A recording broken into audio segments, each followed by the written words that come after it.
Welcome to Saltier Politics. This week we're doing something a little different, and you're going to get saltier with the co-host this week. Yeah, we've interviewed a lot of really interesting people on this podcast, but I feel like we haven't really spoken much to each other, and we're awesome, and I think we should speak a little bit more to each other. So once in a while, I think we just have a much more prolonged discussion about us and what we think about politics, what makes us salty, but also go into detail about some of the events of the week. So with all that, Emily, I will turn it over to you. All right. Well, this week was an interesting week for technology. And by that, I mean, when the Google CEO testified to Congress, he had a lot of great moments. Well, we saw a lot of great moments with lawmakers revealing their complete and total ignorance about technology. So as your job as, consulting or a strategist, how would you kind of consult some of these judiciary lawmakers to not look like complete noobs? Well, first of all, the average age of members of the House and Senate is a little older than millennials. So I don't know that I remember, I think it was a congressman or a senator from Alaska, I can't remember which one, that referred to the internet as the interwebs. So a series of tubes that connect things. So first and foremost, I think a lot of these people just don't have much experience with the internet. They might use email, maybe. They might text, maybe. But they certainly don't know much about coding or much about how the internet works. But by the way, neither do I, so I'm not pretending that I'm an expert at this. But it seems to me like maybe they should at least get some staff who could help them. And the staff, I'm sure, does help them. But once you're sitting in a committee room, and having worked in the Senate, I know this well, you sit behind the senator, you can slip them a note, or a congressman and slip them a note, but you certainly can't ask the question for them. And so you saw this when Mark Zuckerberg was testifying a few months ago on Facebook, and they let him get away with murder, not because they intended to let him get away with murder, but because they just didn't know how to debate something that he was so much more well-versed in than they were. And so I think that's partially part of the problem. We just are dealing with people who are not in the same space, either generationally or technologically. All right. What would you do post, for example, the Steve King moment when he held up his iPhone and, the Google CEO said Google and Apple are different companies? What is the kind of cleanup you do after that? Or do you do any? Well, if I worked for Steve King, I'd be doing a lot more cleanup than just on that. Steve King, I feel, needs somebody to go after him with what you use in a circus elephant. Clean up what comes out of the back of them. But look, I don't know that you can clean that up. But if you're interviewing the CEO of a company, you at least have to know what the company does. And you at least have to know that they don't manufacture iPhones or iPads if they're at Google, any more than you would ask the guys Tim Cook at Apple about Google's products, or Mark Zuckerberg about Apple's products. It's just, it stands to reason that at least you should be prepared. A lot of these, not all, I shouldn't castigate them, but I think a lot of these longtime elected officials kind of go in and wing it. Like, they're not that interested. The reality is, I don't think Steve King, I shouldn't speak for him, but I don't know that a lot of these people on these committees are interested in this topic. It's a confusing topic to them. It's not a topic that they understand. And it's not a topic that they're particularly interested in understanding. But it strikes me that at least you have to have people in the real world on the Hill who know what they're talking about when it comes to this. And certainly Congressman King does not know what he's talking about when it comes to this. And I hasten to add a lot of other issues that he talks about on a daily basis. I would absolutely agree to that. Now kind of moving on to clapbacks, really. And this has to do with the Pelosi-Schumer Trump showdown at the White House. First, I would like to note Pelosi's savage clapback to Trump, who said she's in a situation where it's not easy for her to talk right now. And then she bit back at him, quote, "Please don't characterize the strength that I bring to this meeting as the leader of the House Democrats who just won a big victory." Please respond. I mean, it's so funny because you look at social media and every Trump accolade out there is like, he totally owned her. He totally owned her. Under what scenario is he totally owning her? I mean, I tweeted this image. I don't know how many people watch Mad Men, but there's this very famous, iconic scene in Mad Men where Peggy Olson, who's this woman that started out as a secretary in 1960 in this ad agency, by the end of the series, is literally walking out with her boxes in her hands and a cigarette in her mouth and sunglasses on. And she's just kind of strolling, swaggering down the hallway because she knows that she's come into her own. And that's really Nancy Pelosi. I mean, Nancy Pelosi, for all that she sometimes is inartful when she speaks publicly, for all that she's not necessarily the greatest messenger on television for Democrats, she knows how to play the game and she knows how to tweak people. And she's been around a really long time. I mean, before she was Nancy Pelosi, she was Nancy D'Alessandro. Her father was a very long-time, powerful mayor of Baltimore. She was literally born to do this. And some people who are born to do this don't do well, but she happens to have excelled at it. And she had him. I mean, she just owned him. And that's not a partisan analysis. She just did. I mean, he's spewing information about the wall. She's saying, we're giving you money for the wall. He's saying, why don't you pass it? She's saying, why doesn't the Republican House pass it? You guys are in charge of everything now. Pass it, pass it. He mansplains the legislative process to her, which is hilarious. If you recall, he basically said, well, you need 60 votes in the Senate to get anything done. Well, why didn't the House just pass it first and then punt it over to the Senate? What's the House afraid of? Why don't the Republicans in the House pass legislation to fund the wall? Suddenly Trump said, I want the shutdown. If I don't get my wall funding, I'm going to shut down the government. We've heard this before. This is like the third or fourth or fifth time that he's threatened to shut down the government for the wall. And lo and behold, the government has not been shut down for the wall.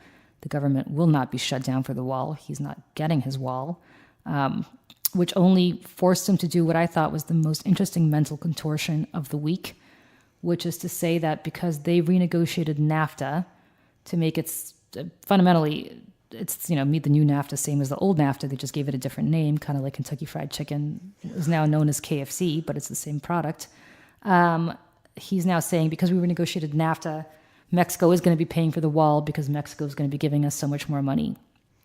It's just a blatant lie. And I wish more people would call it for what it is, because it is a blatant lie. But again, the ability for him to tweet this nonsense out and fine, he's not all there, but for people, and a lot of people who I genuinely like, who are supporters of his, to agree with him on this without looking at the underlying facts, without thinking remotely about what he's saying, that to me is more troubling, because that just says to me, again, it bears repeating, he said that if he shot somebody in Fifth Avenue, his supporters would stand by him, and he's shooting the truth on Fifth Avenue, certainly on a daily basis, or in Constitution Avenue, or on Pennsylvania Avenue, and they're standing by him no matter what he says, including this ridiculous assertion about these campaign finance violations, which we can get into. Well, just back to the meeting, we have to note Mike Pence's major role in it, that he looked like he just got out of the DeLorean and was figuring out what year he was in. Do you think Mike Pence is sitting here thinking, let me look around the Oval Office, there's a good chance this guy's going to get impeached, let me think about the curtains that Mother and I can put in here? Or do you think Mike Pence is sitting there thinking, God, I sold my soul for political ambition because I'm Mike Pence, and while I don't agree with Mike Pence on anything, he's been around the block once or twice, and he knows how full of BS Donald Trump is on this issue. I think he was trying to make himself disappear. I would too. We've all been in that situation, mainly when we're teenagers, when our parents are saying something that we're totally mortified about, and we're pretending we're not hearing them. It's hard to do when you're the vice president of the United States, but who in Donald Trump's orbit? I can't think of anybody, not Jared Kushner, not Ivanka Trump, certainly not Mike Pence, who, while certainly not Kellyanne Conway, whom I've known a long time, and while I haven't spoken to her since she got the job in the White House, I've always known her to be a very bright woman. These people all say the right thing publicly, but can you imagine just cringing internally every day, multiple times a day, what comes out of Donald Trump's mouth? It's just abysmal. And again, I work for a lot of politicians, and I'm sure that once or twice they've said things that have made me cringe, but not to this level, and not to the point where I'm thinking, what life decision got me to this place, and is it worth it? What do you think potential new chief of staff Jared Kushner, how do you think he would react to this? I mean, Jared Kushner is so interesting to me because I think that's what Trump kind of wanted all along. As the walls close in, this always happens in every Godfather movie too. Like you get rid of Tom Hagen and you suddenly start relying on Michael Corleone. I'm not suggesting they're all mobsters, but I'm suggesting that when the walls are closing in and when you've got so many investigations and so many people looking at you and so many people poking at you. Who do you go to? I mean, you go to your family, you rely on your family. And I mean, he's getting turned down. First, Nick Ayers turned him down after it was all but a done deal to be chief of staff. And Nick Ayers let it hang out there for a long time that he was going to be chief of staff. He let the speculation run a really long time, and then belatedly said, "Yeah, sorry, not interested." So, what's the political motivation behind that? The kind of waiting and being no. It makes you look good. It makes you look powerful. And then all of a sudden you say, "No, I'm really, I would have been the guy, but it's my decision not to do it." I'm sure Nick Ayers had both personal and professional reasons not to do it. And then you have Chris Christie coming out this week and saying, "I don't want it. I'm not interested in it." And I'm not sure if he really is not interested in it or whether he knew he wasn't going to get it. And so since he's been passed over so often for so many jobs, whether it was better for him to say, you're not dumping me. I'm the one that's dumping you. But the reality is, I don't know how many competent people want to be the chief of staff in this administration. And so Jared, by virtue of inexperience and by virtue of being married into the family, I think almost has no choice. It'll certainly be good for business for him to be the chief of staff to the president. What's interesting is the chief of staff needs to have, top security clearance. Right. How is that going to work? And how's that going to work? Also, Jared Kushner may or may not be under federal investigation. We don't know. How's that going to work? If nothing else, Jared Kushner has a criminal defense attorney, Abby Lowell, on the payroll. So I'm not sure how that works in being able to do the job of chief of staff while at the same time having to deal with a criminal defense investigation or a criminal investigation. So I don't know, but I mean, nothing about this administration makes sense. And it may be Jared Kushner for all we know. I mean, maybe that's a trial balloon that they shot up, but at the end of the day, he may be the only one left standing. Who knows? If Christie doesn't want it, if Kelly basically walked out the door, if Nick Ayers turned it down, I don't know. I mean, who does he turn to, and how does that happen? I don't know. It will be interesting to comment on as well. So kind of switching gears a little bit, recently actress Sandra Locke died at 74 years old, and her death is being defined by her relationship with actor Clint Eastwood. She was in a lot of movies, in the Dirty Harry movies with him, and really all of the headlines are Clint Eastwood's ex, starred in 6 of his movies, dies. And it's just something that is kind of frustrating to me, because just even in writing obituaries and stuff like that, in the headline, just defining a whole person's life based on their relationship with somebody is very frustrating. It is, it's been so frustrating to women for so long that you had Queen Elizabeth I refusing to get married because she didn't want to be defined by being somebody's wife. And consistently, it happens. I mean, it happens so often that it's incredibly annoying to me. And I worked, when we had first broached this subject, I worked a long time ago, 5 years ago now, for the Labour Party in London. And it was right in 1993 when Hillary Clinton was just taking up healthcare reform on behalf of the White House. And I remember I was in a very low level, not even staffer, I was an intern, full-time intern there, but my boss took me for lunch to the House of Lords, which I thought was really cool. And I ended up having lunch with a couple of, they're called peers, baronesses, women peers. And they were talking about Hillary Clinton, how much they loved Hillary Clinton. Isn't she great? And I said, yeah, I'm not sure about her being in charge of healthcare reform. And they said, why? And I said, well, I mean, what are her qualifications? They said, well, she's very smart. I said, I'm sure she is very smart, but she's not the expert on this issue. I mean, surely there are people who are better experts on this issue. And she's basically there because she's the first lady and she's married to the president. And that's why she's in charge of healthcare reform. And they said, well, yeah, but what's wrong with that? And I said, well, I would think that somebody should be there not because they're married to somebody. And then I kind of looked around and I thought, oh my God, I'm in the House of Lords. Like, you people are only here clearly because of the Lucky Sperm Club, or you married well, or some of these actually became rose to the peerage because of their accomplishments. But I mean, historically, the House of Lords has been there because born into the manor, right? So it's the same kind of situation here, and it's not a partisan thing. I mean, I think that about Hillary Clinton all the time. I mean, a woman who was incredibly accomplished in her own right, but got to where she got in large part because of whom she married and had to own his sins throughout the campaign. I mean, the fact that, she had to shoulder the blame for the way her husband treated her by cheating on her, I think is the most glaring example. More and more, I think it's just Sandra. This example, Sandra Locke, is a very good one. I mean, this is an accomplished actress, and yet she's Clint Eastwood's ex. And I wonder if Diane Keaton would ever be Woody Allen's ex when she passes away, or whoever else she dated in Hollywood. It's constant, and it's kind of perennial. It just happens all the time, and women are always Mrs. somebody or somebody's ex. I wonder how often you have men who died who are somebody's ex. I'm trying hard to remember an instance. Maybe people can tweet us about it and let me know. I'm sure there are examples of this. But when was the last time you had a man die and somebody said, oh, he was so married to so-and-so, and that's his claim to fame? I mean, when Brad Pitt dies, are people going to say he was Angelina Jolie's ex? Right. No, but here's Jennifer Aniston, who's apparently still sitting here crying, tears over Brad Pitt dumping her, even though it sounds to me like she moved on fairly quickly. But this is what we all think about. Oh, poor Jennifer Aniston. This consistent concept of women either being dumped or women marrying somebody for fame or fortune.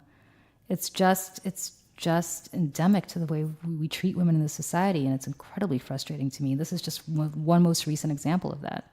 I know, and what's also frustrating is even writing headlines and making videos at work for it. It's like, well, you want to include Clint Eastwood for SEO purposes, and it's like SEO, search engine optimization, in case people don't know. So. Right, and but still, it still just frustrates me. I want that to be the third paragraph in it. Like, by the way, she did date this guy, and they did make great movies together. But it's just It's very interesting. It's sad when you define people based on an episode in their life that's not of their own making. And right. I'll use myself as an example. Randomly this week, somebody sent me a clip, Emily, and then I sent it to you, and both of us had the same reaction. We're like, huh, where's this coming from? That they're making a movie about oh my gosh, the Fox News Roger Ailes saga, and it's a Nicole Kidman movie. I think she's playing Gretchen Carlson, and then there's a Charlize Theron, starring role in it, and she's playing Megyn Kelly, and that's all fine. And then randomly, I got this. I mean, when I say randomly, the text from you, I just got it, and I was around people, and I'm like, wait. I know there are words on it that we probably could use on this podcast, but I'd rather not. But both of us were like, what? But anyway, some actress who I'm sure is lovely. I actually saw her in The Help a long time ago, and Anna O'Reilly is playing me, which is bizarre. But all I kept thinking about is, okay, so I've had a 25-year career, and a lot of it was spent at Fox. But most of it was spent doing something completely unrelated, which is working as a political consultant, as a crisis communications consultant for corporations. And suddenly, this very, very, very minor episode in my life is that's what's being made into a movie. I mean, the movie's not clearly about me, but that episode of my life is what people are focusing on. And again, it's more to your point about random episodes of your life that are focused on that really are not the focus of your personal life. And in that case, going back to Sandra Locke, I mean, I'm sure the raison d'etre of her life professionally was not that she was Clint Eastwood's ex. Right. It was she was an actress, and that's what she did for a living. And that's what she should have been known for, because she did a lot of good work. And unfortunately, because of the need for, as you said, for SEO and the need for people to get clicks and for salacious stuff, women, more often than men, but women are really tagged with the most salacious part of their personal or professional lives rather than what they've worked towards their entire career. She'd spent her entire career being an actress. That's not what we were hearing about. We're hearing that she was somebody's ex. And so that I find really annoying, especially this week in light of what we just discussed. definitely more to come as that Right. transpires. Anyway, well, still speaking of iniquity, recently we saw that frat president at Baylor University, Jacob Anderson, got away with a plea deal after apparently raping a student. It's pretty much this whole iniquity of white males getting this kind of sentence while someone like Centoya Brown gets locked away and fights for her clemency. Well, I mean, where to begin? First of all, disparity in sentencing and racial disparities in sentencing continue to be ridiculous, which is why we'll get to this later, but why especially marijuana legalization to me is a prime example of that. I mean, think about the kids that get locked up for possession of pot. It's usually, unfortunately, statistically, the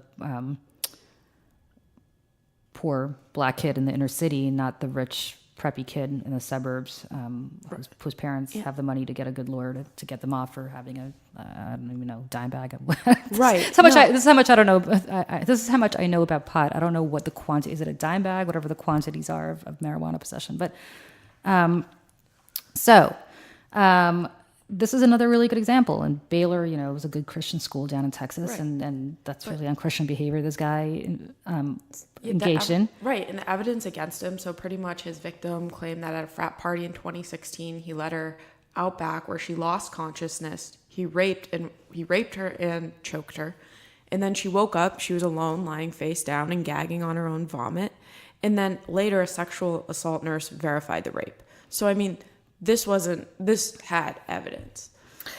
Yeah, certainly. I think we don't, more and more, I think, especially when it comes to sexual assault, you have people who just legitimately don't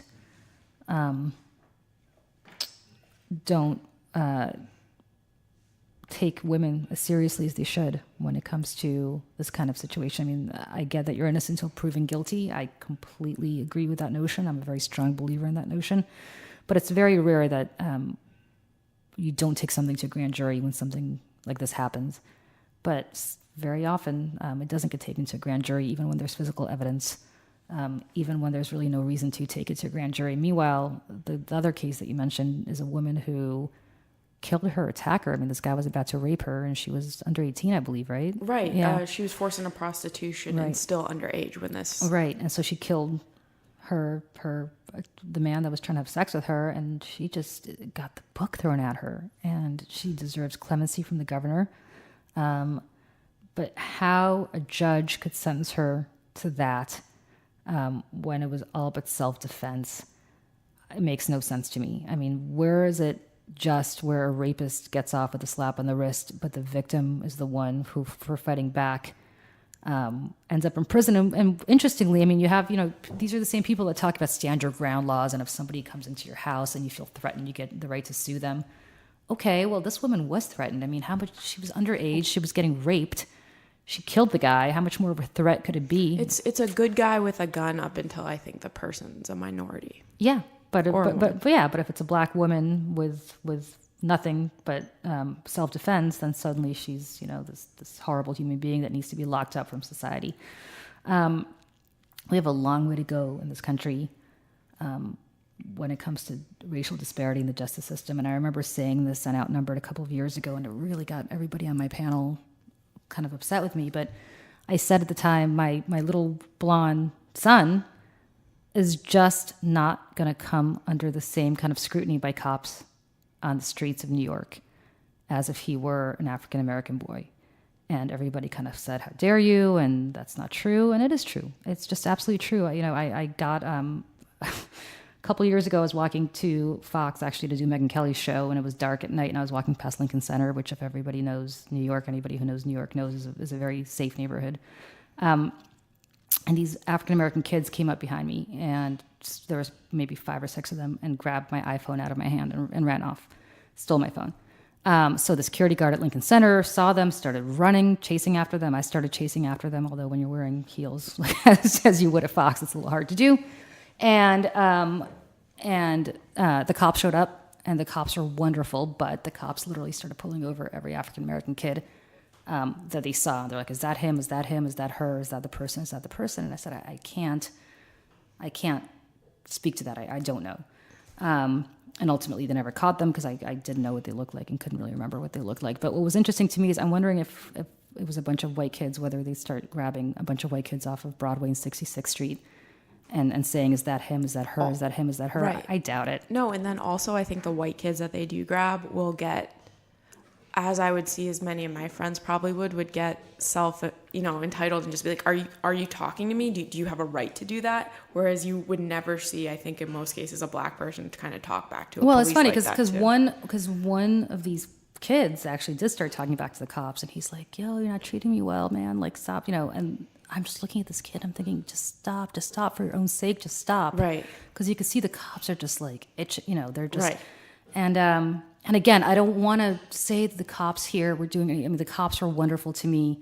They actually gave me a ride to Fox. They waited for me and gave me a ride home afterwards. It was just completely above and beyond what you could expect. They were wonderful. But I have to say, of course, because if you were starting to pull those little white kids off the street, mom and dad would get involved very quickly, especially in that neighborhood. It's a fairly affluent neighborhood, and then suddenly you just wouldn't do it. It's cultural, it's endemic. I'm not suggesting at all that these cops are racist. They're not.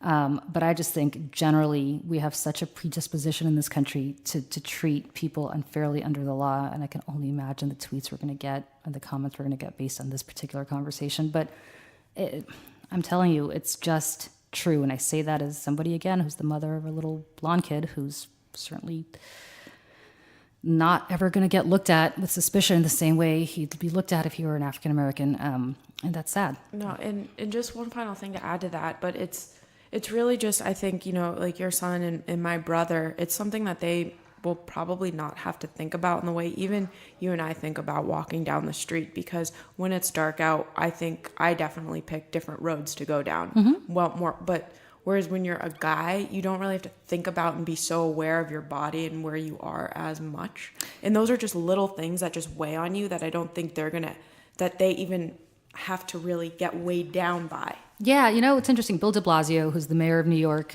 who I don't particularly like at all, but he was right about this, and he got such a raft of nonsense about it when he said it. But he is he's Caucasian, and he's married to Shirley MacRae, who's African American, and they have 2 children, and obviously the kids are biracial. And his son Dante had this big afro and looks, I would say looks more African American than white. And what Bill de Blasio said was that he had to have the conversation with Dante, his son, at one point about, hey, you got to be careful because of what you look like, and just be careful, and you might be looked at with suspicion. Right. And he got so much aggravation for it. People were like, how dare you say that? How dare you imply that there's any kind of racism in the greatest city in the world? And the reality is he was absolutely right. The conversations that I will have with my son or your mother had with your brother are not anywhere near the kind of conversations that people will have with their African American sons, because it's sadly not necessary for white kids to be wary of being looked at askance. Look at this case of this woman. She's African American. She is going to jail for killing her sexual assaulter who forced her into prostitution. And, is there any doubt that if she were an affluent white woman and somebody had tried to rape her and she killed him, that she would be facing this kind of time behind bars? Never. No, ever. She would be the good guy with a gun. She'd be a good guy with a gun, a good woman with a gun. And the proof of why everybody should be armed. Yeah, exactly. It's a great point. So my friend Dana Loesch would be doing segments about her, and the NRA would be using her as a poster child. And for some reason, they're not doing that with this woman, which makes no sense to me. Actually, NRA, good idea, great point. Wayne LaPierre, put your money where your mouth is. Here you go. Here's a woman that shot someone in self-defense. You should be on the steps of that courthouse protesting about what happened to her on a daily basis. And some crickets, I think I've heard crickets on that subject. Yep. If that happens, we're going to get drinks immediately, because that would be a mind you know what. Yeah. All right. But okay, switching gears, a little bit, but you mentioned weed. And I saw an article on BuzzFeed, which I thought was a really interesting proposition for fixing New York's infrastructure with the money from marijuana and the taxes. So what do you think about that? I thought that's I a good love idea. it. I love it. Weed sports betting, which New York has not yet legalized. New Jersey has across the river. As somebody who rides the subway every day, and every time I say that, people who are not in New York ask me why I would do that. And I think the subway is the greatest thing in the world. I hate cabs. In New York, the traffic is so awful. It takes forever to get anywhere in a cab or on the bus. The subway, when it's working well, gets you where you need to go very quickly. But the subway is deteriorating quite a bit. And the state of New York, not the city of New York, is responsible for the MTA, the Metropolitan Transit Authority, which is severely underfunded. And rather than raising rates on all of us, because they keep doing it all the time, look for other sources of revenue. I would love a dedicated revenue stream from marijuana or sports betting, or open up a casino on the Upper West Side, or do something. Or, I'm sorry, not on the Upper West Side, but Hudson Yards on the west side of New York. But there are ways to pay for the subway. I don't think it would pay for the full freight, but there are ways to do it without constantly forcing riders to pay more and more and more. Right. Because this is, the city is becoming unaffordable for a lot of people. And if you raise, I don't even know, I have a monthly Metro card. It's really expensive. It's about $3. And, if you think of it, that's okay, to and from somewhere, that's $6. That's just assuming you're going to and from. But, for a lot of people, that's lunch. Yeah. And again, with weed, if you tax it, just the opportunities for that to fix the subways and to let people just be more efficient too. I think more money will be made if people are getting to work more efficiently. Sure. It's a win-win-win. You tax weed, I'm hypothetically thinking at 10 or 12%, and state sales tax that could be dedicated specifically to, on top of the sales tax that you have in New York already, but that could be dedicated to the subways. I mean, suddenly that's real money that starts adding up. And whether it's weed, as I said, or sports betting, which the Supreme Court just legalized, and certain states across the country already are engaging in it, there is a tremendous amount of money to be made off of it. And, another idea is the sales tax. Now, the Supreme Court also ruled a few months ago that you can, local municipalities and states can charge on internet sales taxes, an internet sales tax. That's something else to think about. So there's ways to do it, Governor Cuomo. Let's think about it, and not in ways that make poor people in Queens have to pay yet more money to get into the city for their jobs. Agreed. All right. So what's making you salty this week? Oh God, so much. I know. It's a very long. It's a Santa like. All right. Here's what's making me salty. The party of law and order, my friends on the other side of the aisle, who've been consistently talking about how they are the party of law and order. And here you have not just Michael Cohen, the president's former fixer, but also AMI, the National Enquirer guys, David Pecker and other executives, basically saying that, yes, Donald Trump was in the room when discussions were made about paying off Stormy Daniels and others in exchange for their silence, the Catch and Kill Stories National Enquirer, in exchange for their silence about their affairs with Trump. And the fact that, yes, this was not to protect Melania Trump and her feelings, but it was done because it was right before the election, and they were worried how it was going to affect the election. So I've heard a bunch of nonsense in response to this. Nonsense number one is, no, of course it was done to protect Melania's feelings. Well, the interesting thing is that this affair had happened within days. Affair is a really... When did the Enquirer care about feelings? Well, not only that, that's right, but more importantly, the Trump somehow authorized this because he was more worried. He wasn't worried about the campaign. He was worried about Melania, which would not make it a felony or a campaign finance violation. So first and foremost, this affair is a very strong way to put this. This fling happened within days of months of Barron Trump being born. So it happened over a decade ago. And for a decade, he didn't really care about his wife's feelings, right? Suddenly, within a month of the election, we're supposed to believe that he really cares about Melania Trump's feelings. So, and that's why he wanted to kill the story. So let's debunk that myth. The second part of this is, of course, that, this happens all the time, and how many people violate campaign finance. My favorite is Rudy Giuliani. He's like, well, nobody got murdered. Actually, Rudy Giuliani's epitome of what's making me salty, because Rudy Giuliani, Mayor Squeegee, the man that used to literally arrest squeegee men who try to clean your windshield in New York City, suddenly is like, well, nobody got killed, nobody got murdered, nobody got raped.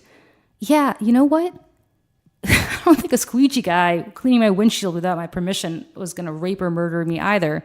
He would pick those people up and throw them in jail. The whole broken windows theory of his administration was, if you don't go after the guys that break the windows, you're never going to get the guys that commit murders. So former prosecutor Rudy Giuliani, former mayor Rudy Giuliani, never met a low-level crime that he didn't love. And by the way, this isn't a low-level crime. This is a legit issue. And again, I work in politics. You don't do this. You just don't do this, because that's why we have campaign finance laws. That's why we have the very toothless but still existent Federal Election Commission, to ensure that we don't do this. And, for those that are comparing this to Barack Obama not disclosing, he didn't, those were routine campaign violations, and he paid a very hefty fine for it. But it was not done to commit a felony. It wasn't done to hide something that would have materially affected his campaign. And nobody's made that accusation. And for those that are saying, well, John Edwards got away with this, John Edwards didn't get away with anything. John Edwards, most of the jury was hung on most of the counts with John Edwards, but specifically, they didn't have a witness to back up the allegation that John Edwards paid this woman for electoral purposes. In fact, it sounds to me like he paid her because he was trying to support this baby that he was trying to keep under wraps, not for any electoral purposes. In this case, this was done purely for electoral purposes. He wasn't doing this to support Stormy Daniels and their unborn child. They didn't have a child. He wasn't doing this to help poor Stormy Daniels out, because he would have done that a decade ago if he felt sorry for her. He was doing this for one reason and one reason only. She was threatening to go public, and he did not want that to affect his election. So that's what's making me salty. Rudy Giuliani, just go. I mean, just turn in your bar card. Just go. Enough. I mean, these guys don't know when to leave the stage. And Rudy Giuliani, had he just left it alone, his legacy would have been a noun, a verb, and 9/11. And we all would have known him as America's mayor. But instead, he's embarrassing himself daily and more importantly, undermining his own record on law and order that he worked his entire career to build up. Yep. There you go. That's what's making me salty. All right. So what's making me salty this week are Florida legislators who are failing to enact Amendment 4, which automatically restores voting rights for everyone except those convicted of murder or sex crimes. And the amendment passed completely overwhelmingly with 65% of the vote. And now lawmakers in Florida's capital are saying that they need direction to pass it, and they're hesitating. Well, that's not the point of an amendment that was voted on by the state. It's to get around the legislature. So pass it. It was passed overwhelmingly. And in the people up in Tallahassee are just, we need more direction. No, you got the direction. Florida, the people spoke. Florida makes you salty every single week. It does. It does. It's like the bane of your home state. I know. Every time, because I feel like I can't defend it anymore. I'm just like, the weather's great. I'm off to Florida next weekend, actually, for 7 magical days. We'll both be there. And yes. Our next segment for what's making you salty, I guess, may come from Florida. It probably will, because Florida actually, every time I'm there, it makes me salty. I don't appreciate Florida the way other people do. And it turns out I have to go there for work in January as well. And every time I do that, everybody thinks how lucky I am. And all I keep thinking is, no, I just want to go back to New York. Every time I do come back into the city, though, it's a great feeling. It really is. I have to say, every time that plane lands and you see the New York City skyline, I actually get a little flutter in my heart. I know. Ultimately, either you're a New York girl or you're not. And what was that Carrie Bradshaw thing about Sex and the City that she said the fifth lady in Sex and the City, or Sarah Jessica Parker said this, the fifth lady in the city was New York City. Because she had such a love affair with the city, and so do I, and so do you. I know. I guess that's our guest today. New York City, which hopefully will legalize pot and whatever else they need to do. And fix the subways? Because enough already. Come on, it's New York City. How is pot not legal here and it's legal in Colorado? It's crazy train. Anyway, all right, everybody, thank you so much for joining us. We will see you next week. All right.